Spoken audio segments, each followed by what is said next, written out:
بسم الله والصلاة والسلام على رسول الله. السلام عليكم، واش حوالكم؟ ان شاء الله لا فيديو تاع اليوم يلقاكم كامل بصحة جيدة يا رب العالمين. لو كنتوا اول مرة تشاهدوا القناة نتاعي ما تنساوش تخليوا لي اشتراك وحطوا لي جام هكا باش الفيديو يوصل لاكبر فئة، خاصة النساء اللي راها هذا الموضوع يهمهم بزاف، وبزاف نساء داو فكرة خاطئة حول هذا الموضوع اللي هو اصلا الصيغة تاعو، يعني صيغة العنوان تاعو كيفاه داروه. من الأساس راهي خاطئة. لأنه شوفوا كيف كتبوا: رفع منحة المرأة الماكثة في البيت إلى 800 ألف دينار حتى ولو كان زوجها عامل. يعني زادوا لها هذه حتى ولو كان زوجها عامل. أن دوخت الناس كامل ولاو يسقسيو هل يعني كل مرأة ماكثة في البيت من حقها هذا المنحة، ولا غير اللي الزوج تاعها عامل، ولا اللي مش الزوج تاعها عامل. يعني الناس كامله راهي تسقسي وما فاهمه فيها والو. كان اللي بدا يسقسي على الشروط، كان بدا يسقسي على الملف، ولا وقتها راح يبداو يحطوا الملف وقتها يبداو يخلصوا هل يعني في الجانفي هذا ولا في مازال اسكو هذا القرار صحيح ولا لا. بربي ان شاء الله في الفيديو هذا راح نحكي فيه بالتفصيل يعني وبالعامية هكا باش به كل مرأة مهتمة بهذا الموضوع تفهمني مليح مليح. شوفوا أنا هذا الموضوع ولا يعني هذا المنحة، هذا الموضوع اللي راهو متداول مؤخرا دار ضجة كبيرة. غير حطوا العنوان الناس كامل ما فهمت فيها والو. واللي هو رفع منحة المرأة الماكثة في البيت إلى 800 ألف دينار حتى ولو كان زوجها عامل. أنا وحدة من الناس كي قريت العنوان هذا فهمتها باللي هذا المنحة مخصصة لكل امرأة ماكثة في البيت، سواء متزوجة، عزبة، زوجها عامل، غير عامل. والناس كامل هكا فهمتها. بصح هذا الموضوع يعني هو من الأصل كاين، هذا المنحة كاينة من الأساس.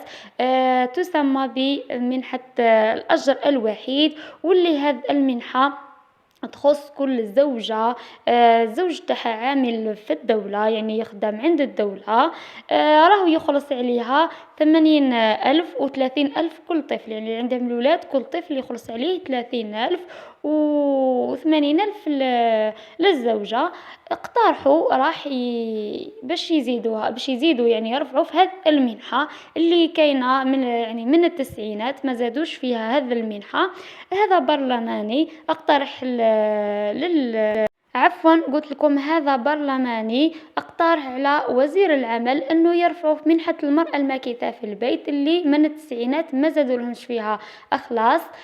وهذا وزير العمل اكد انه الوزارة المالية هي اللي مستكلفة بهذه الامور، وانه مازال ما درسوش يعني لازم هذا المنحة ولا هذه الزيادة لازم يدرسوا كما منحة البطالة وكلش لازم يدرسوها، وماشي زعما يهضروا بركم بعد ثم يطبقوها حتى يدرسوها مليح.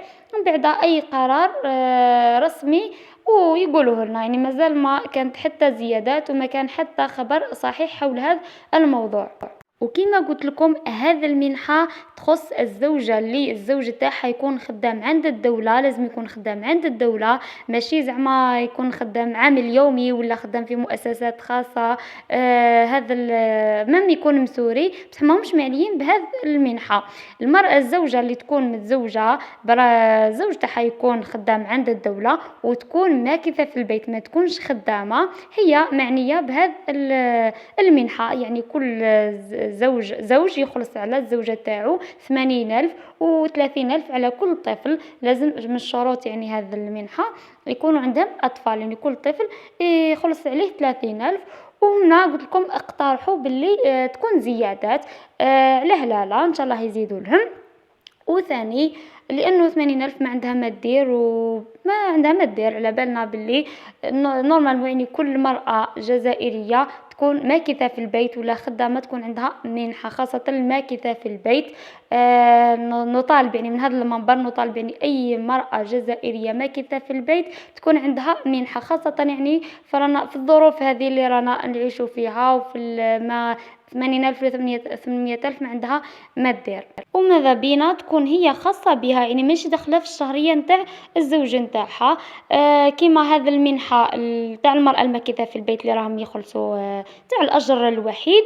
داخله في الشهريه نتاع الزوج نتاعها، يعني الزوج تاعها هو اللي يتقاضاها زياده يعني على الشهريه تاعو، مش شهريه خاصه بها. يعني دركا كي نقراو العنوان، واحد من هي يسمع بهذا العنوان ولا يقراه يفهم باللي المرأة هي هذا المنحة خاصة بها هي، وهي اللي تروح تتقاضاها. بصح في الحقيقة انه هذا المنحة راهي داخلة في الشهرية نتاع الزوج نتاعها. وبالنسبة للناس اللي راهم يقولوا هناك شروط، حطوا لها شروط، راهم بداو في الملف، راهم بداو يحطوا منه ومن هي، هذه مجرد خاصة يعني في مواقع التواصل الاجتماعي، هذه مجرد إشاعات، مجرد هدرة بلبلة. أنا سميتها الموضوع هذا سميته بلبلة لأنه كان مجرد اقتراح، مازال ما تطرقوش ليهم، مازال ما درسوش. إن شاء الله فيها خير ويزيدوا لكم يرفعوا لكم في هذه المنحة. والنساء اللي الماكثات في البيت اللي ما عندهم حتى منحة يديروا لهم منحة، وعلاش لا. نتمنى نكون قدرت نوصلكم الفكرة وشرحت لكم بالتوضيح وعطيت لكم كامل التفاصيل. اللي عندها أي استفسار ولا أي تساؤل تخلي لي في لي كومنتير، وتهلاو لي في الجام. إلى اللقاء.